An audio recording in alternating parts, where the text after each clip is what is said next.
Assalamualaikum warahmatullahi wabarakatuh. Ini dia bagian berikutnya kisah dari Mas Rian. Seperti apa keseruannya? Yuk kita langsung aja berdoa ya.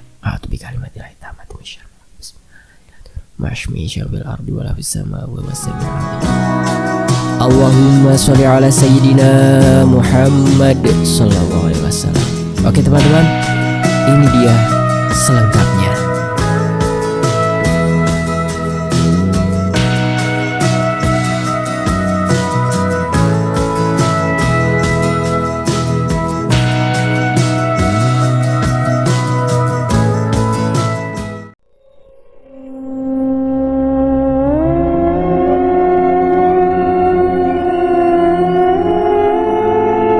Aku mencoba untuk tetap tenang, tapi anehnya ada suara nafas berat setelah itu.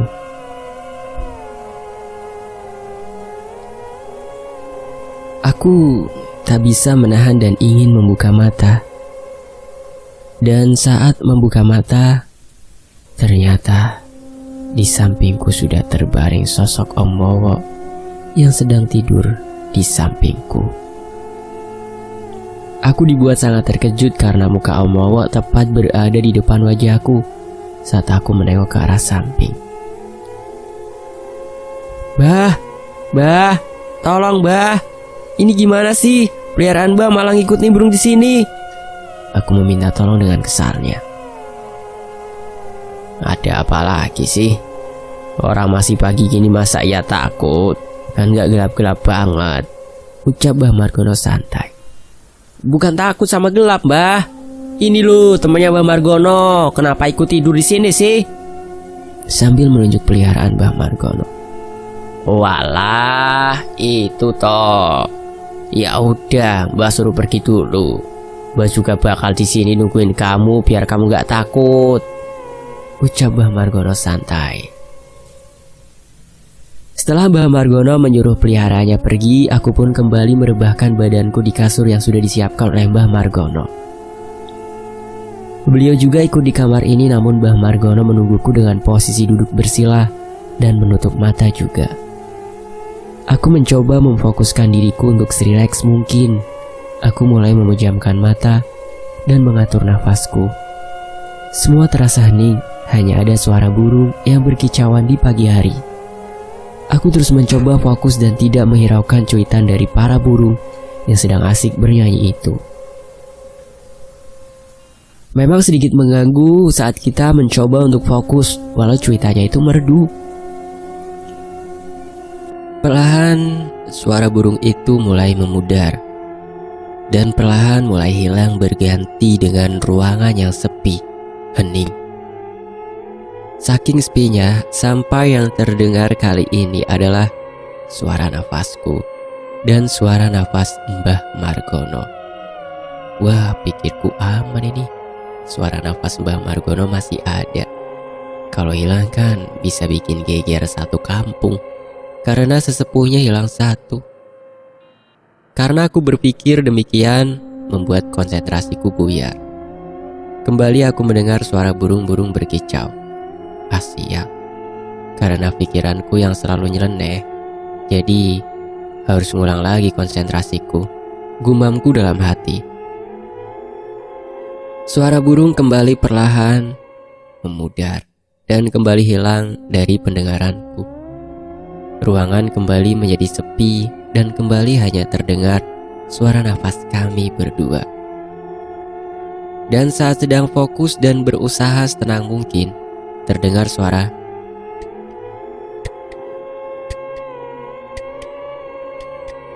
kurasa itu adalah suara jantung kita berdua. Wah, berarti ada peningkatan ini. Aku bisa sampai mendengar detak jantungku sendiri. Aku menjadi lebih bersemangat lagi.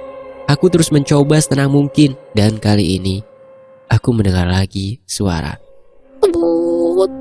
Suara apa itu? Pikirku dalam hati dan membuyarkan konsentrasiku.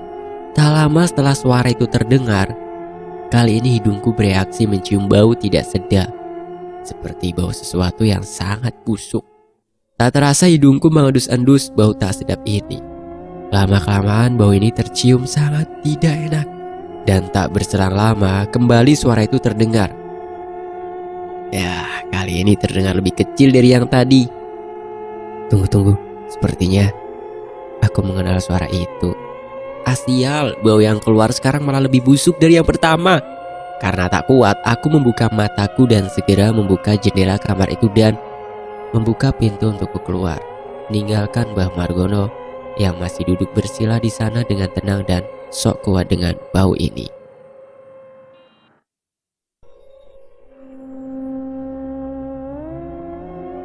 Edian Mbah, kalau kentut itu mbok ya keluar gitu loh. Baunya sumpah gak enak pol, omelku pada Mbah Margono. Shh, fokus. Mbah Margono membalas dengan omelanku dengan santai sambil terus terpejam. Alah, Rian gak kuat. Udah sana Mbah, dulu lah. Makan apa sih tadi? Omelku lagi pada Mbah Margono. Iya, maaf, Mbah juga gak bisa konsen dari tadi. Mau keluar kamar ini, mau ke WC takut ganggu kamu. Yang Mbah rasa sudah mencapai tahap yang hampir final, ucap Mbah Margono sambil tertawa dan berlalu keluar kamar. Bajigur Mbah, pas Mbah lewat baunya malah tambah pekat. Atau udah keluar Mbah? Aduh, tanyaku sambil menahan nafas. Fokus, sedikit uang bau danan dari tadi. Salahnya kamu pakai manggil Mbah tadi. Kan sebenarnya Mbah mau ke WC tadi. Mbah Margono menjawab dengan santai. Ya begitulah Mbah Margono, walau orangnya sakti tapi tinggalnya agak sedikit emang koplak. Dia pun kemudian berlalu menuju kamarnya mengambil celana ganti dan segera bergegas ke WC. Ternyata beneran kebobolan Mbah Margono menahan nya. Batinku sial, udah hampir berhasil, kenapa ada aja halangannya. Tadi diganggu oleh peliharaannya, malah sekarang keganggu dengan majikannya. Kupikir belajar sama empunya itu lebih gampang, malah ada saja gangguan yang tidak wajar dibanding tadi malam.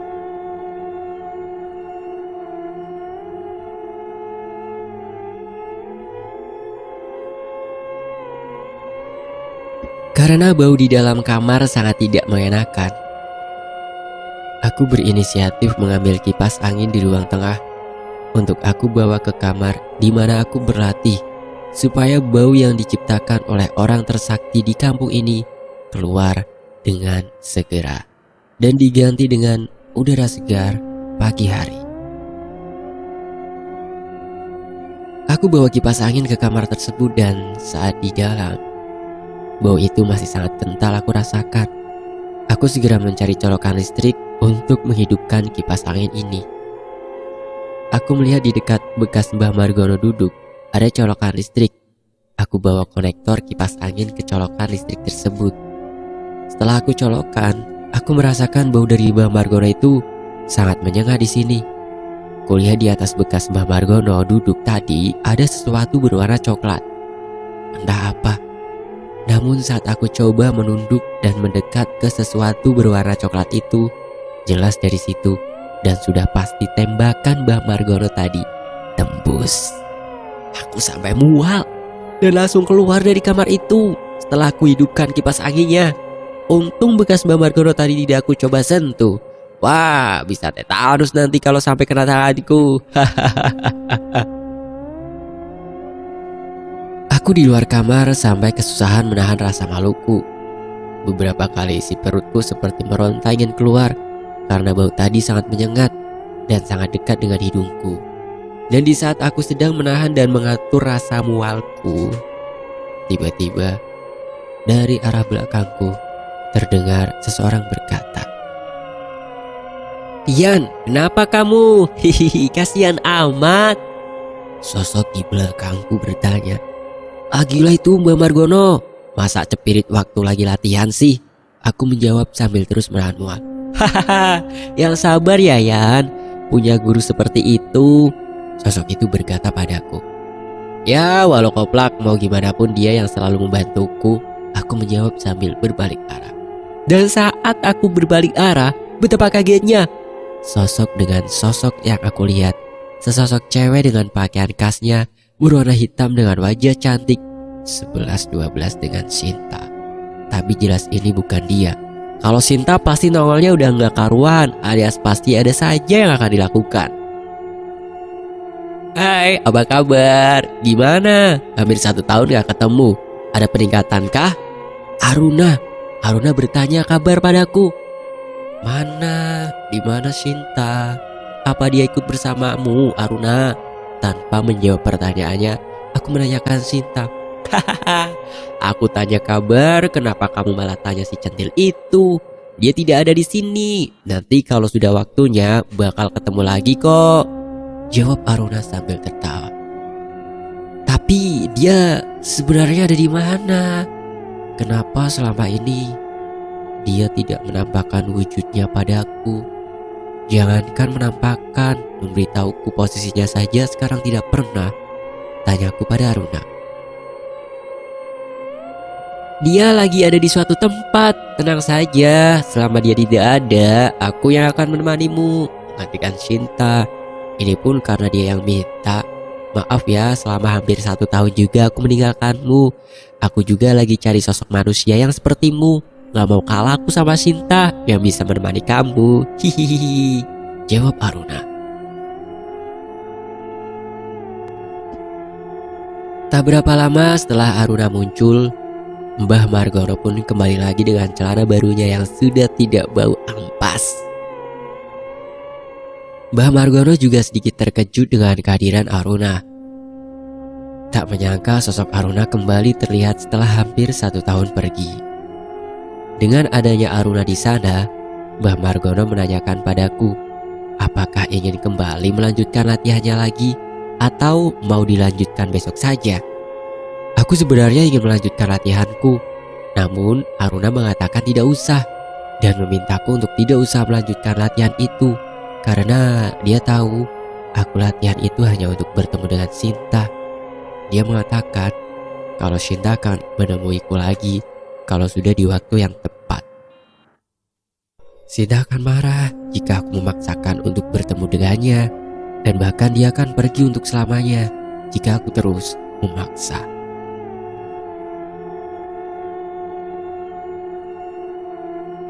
Aku putuskan untuk berhenti latihan, dan Mbah Margono pun memaklumi keputusanku karena dia juga tahu tujuan utamaku hanya ingin bertemu Sinta. Namun jika dia sudah berkata demikian, aku tidak bisa lagi memaksa. Soalnya dia kalau sudah memikirkan tindakan itu pasti akan dia lakukan.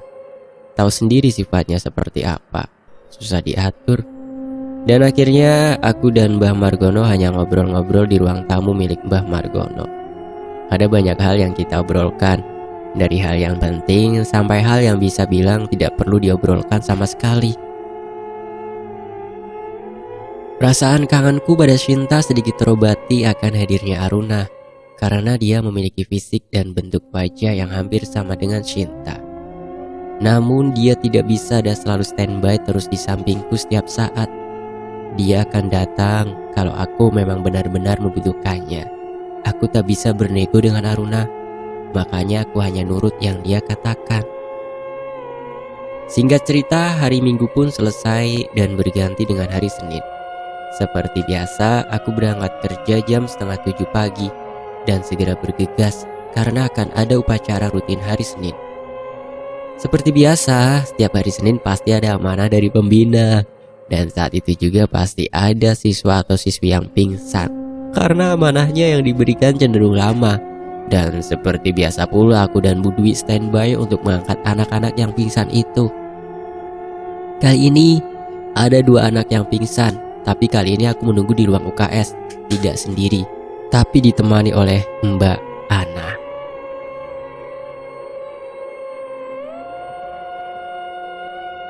Aku kembali ke UKS setelah diminta Mbak Ana untuk mengambilkan teh hangat di pantry sekolahan. Teh hangat ini untuk anak-anak yang pingsan tadi. Teh hangat adalah obat termanjur di sekolah untuk menyembuhkan segala penyakit. Hehehe. Entah ada khasiat apa, tapi setiap siswa yang sakit pasti diberi teh anget dan tunggu beberapa menit langsung sehat seperti semula.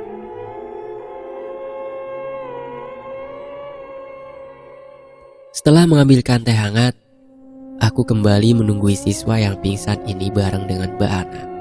Sambil ngobrol beberapa hal dan sempat cerita gimana kok kunci motorku bisa hilang. Mbak Ana yang sudah lama di sini pun bingung karena dia selama di sini tidak pernah digangguin seperti itu. Saat aku sedang ngobrol dengan Mbak Ana, dari arah jendela UKS aku melihat sosok wanita memakai kebaya hijau berjalan lurus melewati UKS dengan tatapan terus ke depan tanpa menoleh ke arah jendela UKS. "Mbak Ana, lihat ibu-ibu barusan nggak? Kok aneh ya?" tanyaku pada Mbak Ana. Nggak usah ngarang kamu Yan, nggak ada yang lewat juga kok," Mbak Ana menjawab. "Serius Mbak, barusan aku lihat ada ibu-ibu lewat. Kok cuma dia nggak nengok ke sini?" jawabku menegaskan. Karena Mbak Ana nggak lihat sosok itu, aku coba untuk mengecek keluar apakah sosok tersebut masih ada di sana atau tidak. Kalau memang dia adalah orang, harusnya dia masih ada di sana. Karena yang dilewati ini adalah lorong dan tak ada jalan lain lagi. Aku keluar dari UKS dan kulihat ke kanan dan kiri. Namun ternyata tak ada sama sekali sosok yang aku sebutkan tadi. Dan sudah pasti itu bukan orang. Kemudian aku berencana balik lagi ke dalam ruang UKS. Tapi saat aku balik badan, aku dikagetkan oleh sosok wanita dan "Sial, kamu buat aku kaget aja sih. Gak ada beda-bedanya sama Sinta. Suka nongol tiba-tiba," omelku pada Aruna. "Hahaha, kan 11-12 katanya kamu. Aku sama Sinta," Aruna menjawab cekikikan. Dasar hampir aja copot. Lama gak dikagetin sama kalian jadi aku gak biasa. Untung gak pingsan aku kayak dulu," omelku pada Aruna lagi. "Haha, iya ya maaf. Cari sosok tadi ya. Udah gak apa-apa. Dia gak ganggu. Dia cuma mau ngembaliin barang yang dia sembunyiin dari kamu kemarin. Tapi kayaknya dia gak bakal ngembaliin secara langsung. Tunggu aja. Pasti nanti balik kok barangnya. Kalau enggak nanti sepulang kerja lihat saku jaketmu," terang Aruna. Oh, jadi tadi adalah sosok penunggu di ruangan kerjaku. Tapi kenapa dia berkeliling seperti itu? Apa dia mencari objek sebagai perantara mengembalikan barang yang dia sembunyikan dariku? Kenapa nggak dikembalikan langsung ya? Atau mungkin karena dia memang dasarnya jahil? Terserahlah. Yang penting barangku akan kembali. Kembali lagi ke rutinitasku bekerja di SMP. Seharian aku bergelut dengan administrasi yang harus diselesaikan. Bahkan membereskan komputer di lab pun belum sempat aku selesaikan. Karena memang bukan tugas utamaku, makanya aku kebut dulu tugas administrasi ini supaya bisa mengerjakan tugas yang lain. Singkat cerita, satu hari selesai dan kini saatnya aku pulang ke rumah. Seperti saran Aruna, aku harus mengecek saku jaketku. Dan saat aku rogoh saku jaketku, aku menemukan sebuah benda seperti kertas. Saat aku raba di dalam kantong jaketku, padahal awalnya tidak ada. Aku keluarkan benda seperti kertas itu keluar untuk kulihat. Dan ternyata yang kutemukan adalah kulit ular yang entah dari mana dan siapa yang menaruhnya di sana. Aku yakin bukan manusia, karena posisi jaketku masih sama seperti saat aku meletakkan jaketku tadi pagi. Setelah tahu apa yang ada di dalam kantong jaketku, benda itu langsung kubuang ke tempat sampah di depan ruang kerjaku. Tak berselang lama, setelah itu Mbak Ana yang kembali dari ruang kepala sekolah datang menemuiku dan memintaku jangan pulang dulu.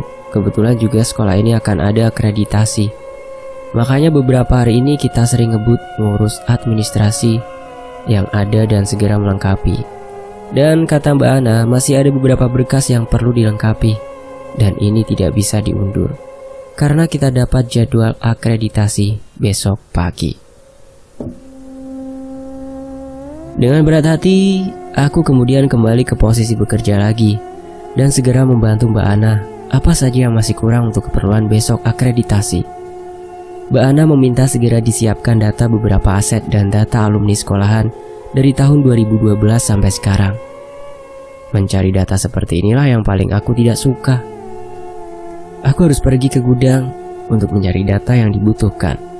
Dan kali ini aku tak bisa meminta tolong Pak Leman untuk membantuku mencari barang yang aku butuhkan, karena semua staf dan guru sedang sibuk dengan persiapan akreditasi masing-masing. Aku kemudian mengerjakan bagian aset terlebih dahulu karena semua bahan administrasi aset berada di ruang kerjaku.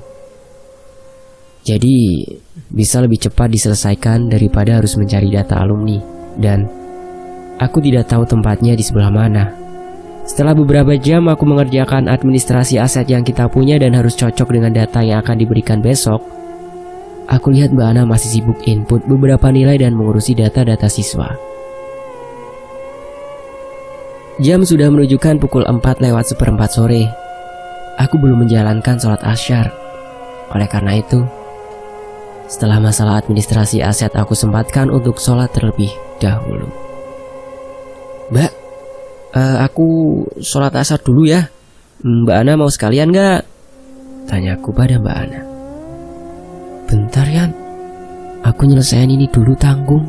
Ruwet, dari tadi gak sesuai terus. Kalau mau duluan gak apa-apa sana. Sambil terus mengerjakan laporan dia menjawab. Ya udah Mbak, aku duluan, takut nanti gak selesai juga ya yang bagian alumni. Aku menjawab kemudian berlalu pergi sholat. Suasana sore hari terlihat sangat mendung seperti akan turun hujan. Aku menuju musola sekolah yang tempatnya berjejeran dengan ruang perpustakaan. Aku lewat di depan ruang perpustakaan dan terlihat Pak Leman dan Mbak Andri sedang sibuk mengurusi administrasi perpustakaan dan mengecap beberapa buku yang belum memiliki tanda kalau buku tersebut milik perpustakaan sekolah.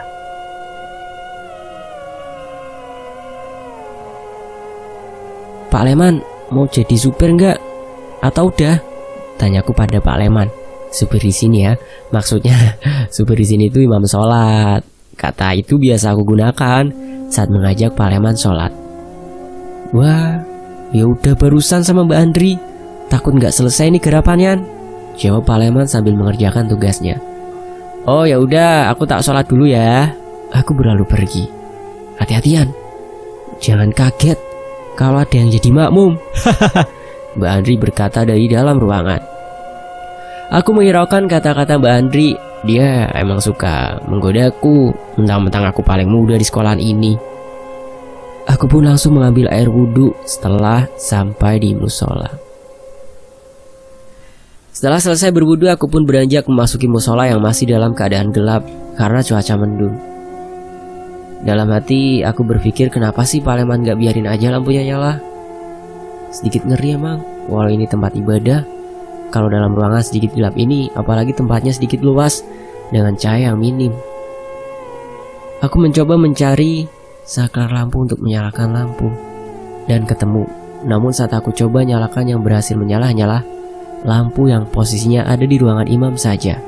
Apes amat sekarang, batinku dalam hati. Udah ruangan luas, sedikit gelap, hanya ditemani lampu yang berada di ruangan imam saja.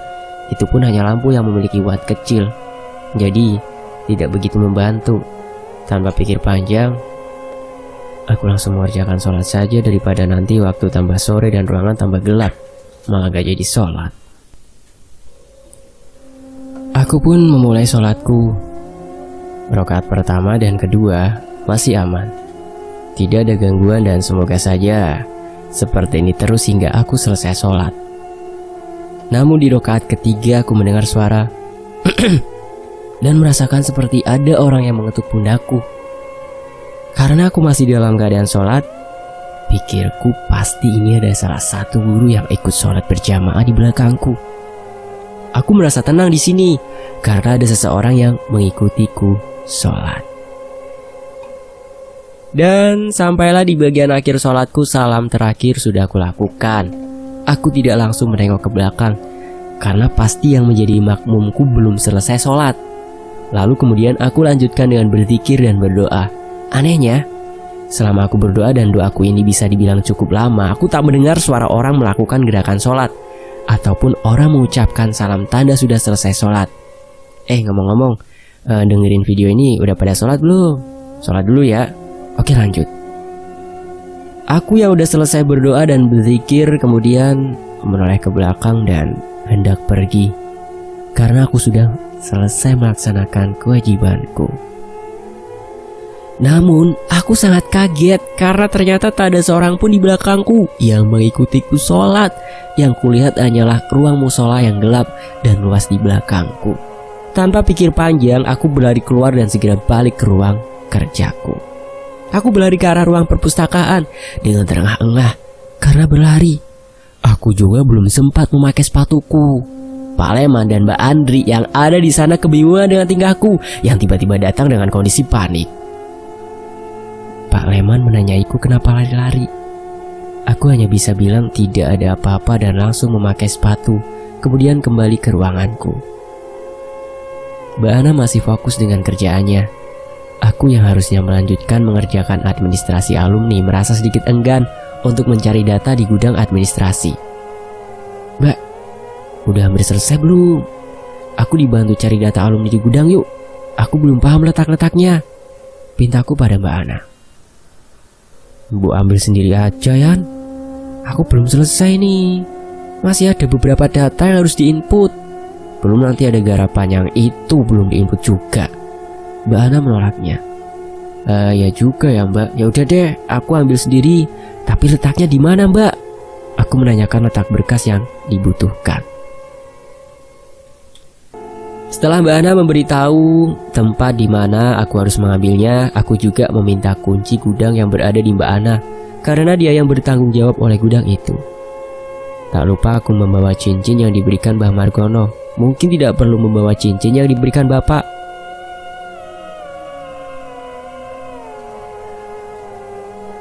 Aku berjalan menuju gudang dan waktu sudah menunjukkan pukul 5 sore. Ingin segera pulang rasanya dan segera bersantai. Tapi sebelum pulang, aku mempunyai keinginan untuk pergi ke rumah Via. Walau hanya bertemu orang tuanya saja, setidaknya aku mencoba akrab dengan orang tuanya. Sampailah di gudang tidak jauh memang dari ruang kerjaku, hanya selisih satu ruangan saja. Aku buka kunci gudang dan segera masuk mencari berkas yang aku butuhkan. Ruangannya tak begitu besar, namun memiliki beberapa rak-rak berkas yang sangat penuh dengan data-data lama yang mungkin ada dari tahun 80-an, karena tidak sedikit berkas-berkas yang berwarna kekuningan bahkan coklat. Aku pun mulai mencari data yang aku butuhkan. Aku urut dari rak pertama hingga rak terakhir, dan ternyata data yang aku butuhkan berada di rak paling ujung belakang, dan posisi rak berada di tengah-tengah ruangan. Sehingga ada dua jalur yang bisa dilewati, yaitu di depan rak dan di belakang rak. Aku mulai mencari data alumni yang dibutuhkan karena tidak dapat langsung aku temui, dan di sini terdapat data alumni dari tahun 70-an hingga sekarang. Aku mulai memilih data yang dibutuhkan, dan saat aku mulai memilih dari arah belakang rak, aku mendengar seperti ada suara srek, srek. Seperti suara tikus atau sesuatu yang berjalan mengenai beberapa berkas. Karena aku merasa aneh, aku mencoba melihat ke belakang rak, namun tak ada siapa-siapa. Dan saat aku sedang melihat ke arah rak belakang, dari arah rak depan suara tadi terdengar. Srek, srek. Aku pun kemudian melihat arah rak depan, namun tetap tidak ada siapa-siapa. Palingan tikus, pikirku dalam hati. Aku kemudian melanjutkan mencari lagi. Saat aku mencari lagi untuk kedua kalinya, suara tadi muncul lagi. Kali ini, aku mendengar dari arah ujung depan, di mana pintu keluar berada. Karena aku takut kalau akan ada yang iseng, kemudian aku berlari ke arah pintu keluar untuk memastikan dan masih sama tidak ada siapa-siapa di sana. Aku ganjal pintu keluar ini dengan beberapa kardus buku, supaya jika ada makhluk yang jahil, tidak bisa mengunciku di ruangan ini. Saat aku sedang menata kardus sebagai ganjal, tiba-tiba aku dikejutkan dengan suara anak kecil yang tertawa cekikikan dari dalam ruangan ini. Padahal aku yakin aku hanya sendirian di ruangan ini. Dan tidak ada yang masuk, siapapun, termasuk anak kecil. Dan aku berusaha mencari sosok anak kecil yang tertawa cekikikan, baik dari depan rak maupun di belakang rak. Karena aku masih berada di ujung rak dekat pintu keluar, aku otomatis mencoba melihat ke ujung rak yang berada di dalam ruangan ini. Di belakang rak, aku melihat ada samar-samar wujud anak kecil berlari ke ujung dalam ruangan ini, sambil tangannya distempelkan ke rak sehingga saat tangannya menyentuh kertas, maka kertasnya akan berbunyi. Mungkin itu yang menimbulkan suara tadi. Aku amati anak kecil ini berlari ke ujung ruangan, kemudian berputar ke depan rak dan berlari ke arahku sambil tangannya terus ditempelkan di rak seperti sedang bermain. Namun yang aneh, sosok anak ini terlihat sedikit transparan dan ku yakin dia bukan sosok manusia. "Kak, main yuk! Kak, main yuk!" ucap anak itu sambil bermain mengelilingi rak panjang ini. Wajah anak ini terlihat sangat ceria dan tak menunjukkan dia adalah sosok yang jahat. Aku pun tidak begitu khawatir dengannya dan aku sedikit merespon apa yang dikatakannya. "Bentar ya, kakak lagi sibuk lagi cari berkas nih," jawabku santai. "Ayo kak, main kak." Anak kecil itu terus mengatakan itu sambil berlarian.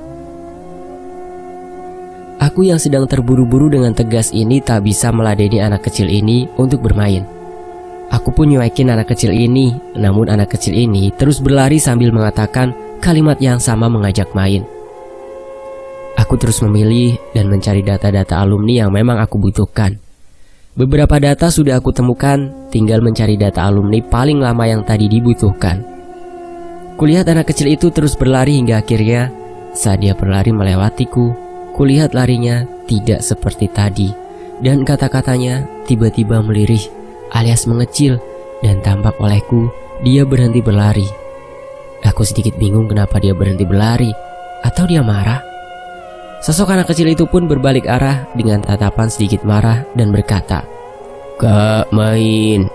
Kak, main." Kali ini yang kudengar bukan lagi suara anak kecil, namun suara besar dan berat. Jelas aku kaget dengan apa yang terjadi. Kali ini dia berteriak dengan suara yang besar dan berat sambil mengacak-acak dokumen yang dekat dengannya hingga menjadi berantakan. Bentar, kakak selesai nyari ini dulu, nanti baru main ya." Aku berusaha menenangkan anak tersebut. Namun anak itu terus berteriak dan mengacak-acak yang ada di depannya. Aku mencoba untuk mendekat dan membujuknya, namun saat aku mendekat, sosok anak kecil ini malah berteriak dan membuatku terpental ke belakang. Entah apa yang dilakukan dan kenapa juga cincin ini gak berfungsi. Pasti karena cincin ini mendeteksi ini bukan ancaman. Setelah aku terpental ke belakang, kemudian dari arah belakangku tepatnya di ujung dalam ruangan ini, seseorang berkata, "Ya udah, main sama kakak aja ya, yuk sini." Aruna datang dan mengajaknya bermain. Walau awalnya sosok anak ini menolak karena sebenarnya dia ingin bermain denganku, namun Aruna berhasil membujuknya. Cara membujuknya mirip sekali seperti seorang ibu sedang membujuk anaknya. Dalam hati aku berkata, "Cocok banget kamu Aruna jadi ibunya tuh anak."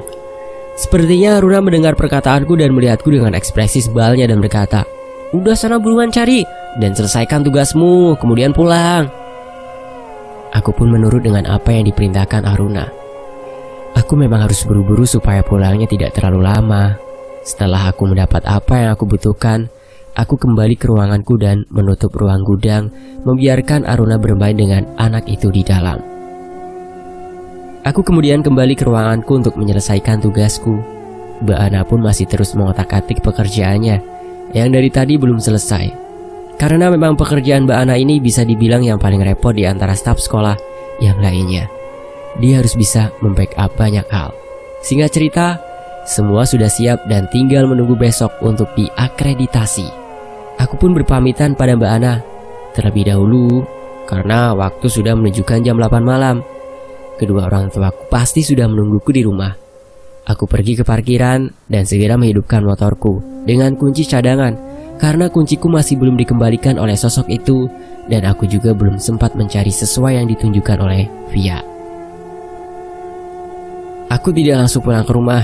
Aku berencana mampir ke rumah Via seperti rencanaku awal. Ya, karena hari sudah malam, aku rencanakan hanya mengantar sedikit jajanan untuk orang tua Via. Di jalan aku menemukan penjual martabak manis dan asik. Aku belikan kedua jenis martabak ini untuk kuberikan ke orang tua Via. Setelah aku membelikan oleh-oleh, aku berusaha secepat mungkin untuk sampai di rumah Via supaya bisa pulang lebih cepat. Aku lewat jalan pintas untuk menuju ke rumah Via yang memang bisa memangkas waktu lebih cepat. Tapi aku lupa kalau jalan pintas ini sangat minim pencahayaan. Hanya ada beberapa lampu jalan yang dipasang. Karena aku sudah berjalan cukup jauh, aku putuskan untuk terus melanjutkan lewat jalur ini. Aku harap ini tidak akan menjadi hal buruk. Yang menjadi patokanku adalah kalau sudah melewati lapangan sepak bola, berarti aku akan segera sampai. Aku terus melaju dengan motorku dengan kecepatan sedang. Setelah beberapa menit perjalanan, aku melihat ada lapangan sepak bola di sebelah kiri jalan. Wah, berarti hampir sampai ini. Aku terus berjalan dan memacu motor.